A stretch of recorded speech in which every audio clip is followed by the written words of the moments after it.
Fresh இப்போ வந்து for எக்ஸாம்பிளுக்கு பீட்ரூட் வச்சுருக்கேன். ஃப்ரெஷ் ஜூஸஸ் ஆர் வந்து powder which one is best for cosmetic preparation சரிங்களா? இதுவா எபிசோட் 5. இப்போ வந்து நீங்கள் பீட்ரூட் சோப்பு பீட்ரூட் க்ரீம் இதை பண்ணுறீங்க அப்படின்னா ஃப்ரெஷ் பீட்ரூட் ஜூஸஸ் எடுத்துக்கலாமா இல்லை இந்த மாதிரி பவுடராக எடுத்துக்கலாமா அப்படின்றது தான் வந்துட்டு அதுவா அப்படின்ற மாதிரி உங்களுக்கு கொஸ்டின் இருக்கும். ஒரு ப்ராடக்டை பொறுத்து வந்து உங்களுக்கு வேரி ஆகும். பீட்ரூட் ஜூஸ் எடுக்கவா இல்லை பவுடர் எடுக்கவா அப்படின்றது வந்து பார்த்தீங்க அப்படின்னா இப்போ சோப்பை பொறுத்து ஷாம்புவை பொறுத்து உங்களுக்கு வந்து வேரி ஆகும்.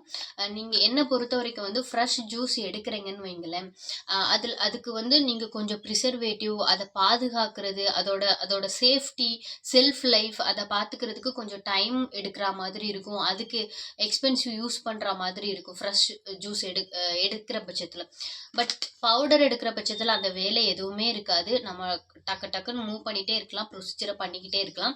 இதை பொறுத்த வரைக்கும் ஃப்ரெஷ் ஜூஸாக நம்ம creams face cream face wash lotion இந்த இதுலலாம் ஃப்ரெஷ்ஷாக ஆட் பண்ணவே முடியாது. கண்டிப்பாக டபுள் பாயில் மெத்தடில் ஹீட் பண்ணி எடுத்து அந்த ஒரு ப்ராசஸ் பண்ணதுக்கப்புறம் தான் இது பண்ண முடியும். பட் இது வந்து பார்த்தீங்க அப்படின்னா உங்களுக்கு நீங்கள் டிஸ்டில் வாட்டரில் இந்த ட்ரை பவுடர் ஆல்ரெடி இது வந்து நிழலில் வச்சு தான் காய வச்சு பவுடர் பண்ணி வச்சுருப்பாங்க.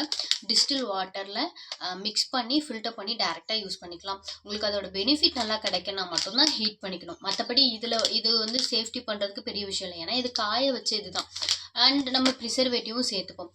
பட் உங்களுக்கு வந்து ஃப்ரெஷ்ஷாக கிடைக்கிது அப்படின்னா சோப் மேக்கிங்க்கு வந்து நீங்கள் ஃப்ரெஷ்ஷாக யூஸ் பண்ணிக்கலாம். மற்ற க்ரீமுக்கெலாம் வந்து நீங்கள் இந்த மாதிரி ஃப்ரெஷ்ஷாக யூஸ் பண்ணுறதை விட பவுடராக யூஸ் பண்ணுறது ரொம்ப பெட்டர். நீங்கள் ஃப்ரெஷ்ஷாக எடுத்தாலும் சரி பவுடராக எடுத்தாலும் சரி இந்த ஒரே ஒரு டிப்பை மட்டும் கீப்பப் பண்ணிக்கோங்க, ரொம்ப யூஸ்ஃபுல்லாக இருக்கும். நீங்கள் இப்போ இந்த பீட்ரூட் எக்ஸ்ட்ராக்ட் எடுக்க போகிறீங்க அப்படின்னா இதை தோலெல்லாம் சீவிட்டு அரைச்சி ஃபில்டர் பண்ணி அதை எடுக்கிறத விட இதை வந்து துருவி டிஸ்டில் வாட்டர் போட்டு டபுள் பாயில் மெத்தடில் ஹீட் பண்ணி அதுக்கப்புறம் அதை ஃபில்டர் பண்ணி யூஸ் பண்ணுறது பெட்டர். அதுக்கு கூட வந்து ப்ரிசர்வேட்டிவ் அதிகமாக சேர்க்குறது அதை பாதுகாக்கிறது அந்த விஷயம் கம்மியாக இருக்கும். நீங்கள் ஃப்ரெஷ்ஷாக சேர்க்குறீங்க அப்படின்னா வந்து அந்த இது வந்து அந்த ப்ரொசீஜர் வந்து இன்க்ரீஸ் ஆகும். சொல்கிறது புரியும்னு நினைக்கிறேன்.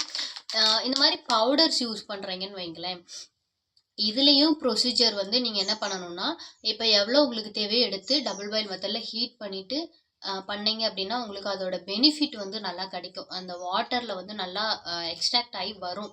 ஸோ அதுதான் ரெண்டுத்துக்குமே வந்து ப்ரொசீஜர் வந்து நீங்கள் டபுள் பாயில் மெத்தடில் ஹீட் பண்ணி இதுக்கும் எடுக்கணும். ஆனால் உங்களுக்கு செல்ஃப் லைஃப்னு வரும்போது இந்த ஃப்ரெஷ்ஷாக நீங்கள் பண்ணுறீங்க அப்படின்னா கொஞ்சம் ஃபங்கஸ் வந்த மாதிரி இருக்கும். முக்கியமாக வந்து நம்ம இப்போ ஒரு ப்ராடக்ட் மேக் பண்ணுறோன்னா அதோட கலர் அது வந்து நம்ம பார்ப்போம். நேச்சுரல் ப்ராடக்ட் மேக் பண்ணுறோம் அப்படின்னாலுமே கலர் வந்து நம்ம இது பண்ணுவோம். இப்போ நம்ம வந்து இந்த மாதிரி ஃப்ரெஷ்ஷாக எடுக்கிறோம் அப்படின்னா சோப் மேக்கிங்லாம் பார்த்தீங்க அப்படின்னா கலர் வந்து எவாப்ரேட் ஆயிரும். சில இன்க்ரீடியண்ட்டை பொறுத்து தான் அது வந்து அன்மோல்ட் பண்ணி க்யூர் ஆனதுக்கப்புறம் அதே கலருக்கு திரும்ப வரும்.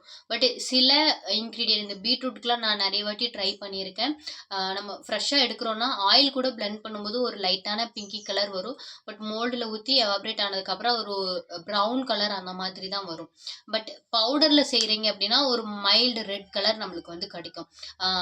நம்ம வந்து ஆயிலில் இன்ஃப்யூஸ் பண்ணி செய்யும்போது அந்த மாதிரி வரும். ரெண்டுமே பெஸ்ட்டு தான். ஆனால் இதை மட்டும் கீப்பப் பண்ணிக்கோங்க. சோப்புக்கு இந்த மாதிரி ஃப்ரெஷ் ஜூஸஸ் நீங்கள் சேர்த்துக்கலாம். டக்குன்னு மூவ் ஆகுது அப்படின்னா அந்த மாதிரி சேர்த்துக்கோங்க. உங்களுக்கு ஸ்டாக் இருந்துக்கிட்டே இருக்குன்னா ஃப்ரெஷ் ஜூஸை அவாய்ட் பண்ணிடுங்க. க்ரீம் ஷாம்பு லோஷன் அந்த மாதிரி வருது அப்படின்னா பவுடர் வந்து நீங்கள் சூஸ் பண்ணுறது பெஸ்ட்டு. உங்களுக்கு ஃப்ரெஷ்ஷாக எனக்கு ஃப்ரெஷ்ஷாக யூஸ் பண்ணுறது தான் கொஞ்சம் வந்து கம்ஃபர்டபுளாக இருக்குது அப்படின்னு நினச்சிங்கன்னா ஃபைன், ஒன்றும் பிரச்சனை இல்லை. ஆனால் டபுள் பாயில் மெத்தடில் ஹீட் பண்ணி எடுத்துக்கோங்க. சில பேர் என்ன பண்ணுவாங்கன்னா இப்போ பீட்ரூட் லோஷன் செய்கிறோம் அப்படின்னா ஃப்ரெஷ்ஷாக அரைச்சி எடுத்து அந்த ஜூஸில் ப்ரிசர்வேட்டிவ் சேர்த்து ஜெல் மேக் பண்ணுறதோ ஷாம்பு மேக் பண்ணுறதோ லோஷன் மேக் பண்ணுறதோ அந்த மாதிரி பண்ணுவாங்க. அப்படி பண்ணாமல் இதை வந்து நீங்கள் துருவி அதை டபுள் பாயில் மெத்தடில் ஹீட் பண்ணி அதை ஃபில்டர் பண்ணி ஆற வச்சுட்டு நெக்ஸ்ட் நீங்கள் ப்ராசஸ் பண்ணுங்கள். ஃப்ரெஷ்ஷாக பண்ணாதீங்க. பண்ணுனா உங்களுக்கு பெனிஃபிட் கிடைக்கும்னு நீங்கள் இது பண்ணுறீங்க. பட் நம்ம வந்து அதோட அதை செல்ஃப் லைஃப் வந்து நம்ம இது பண்ணுறது கொஞ்சம் கஷ்டமாக இருக்கும். கெட்டுரும் ப்ராடக்ட் வந்து. நீங்கள் வேணால் ரெடி பண்ணி சாம்பிளுக்கு ஒரு 10 ml கிட்ட ரெடி பண்ணி பாருங்கள், கெட்டுரும் என்னோட ஓன் எக்ஸ்பீரியன்ஸில்.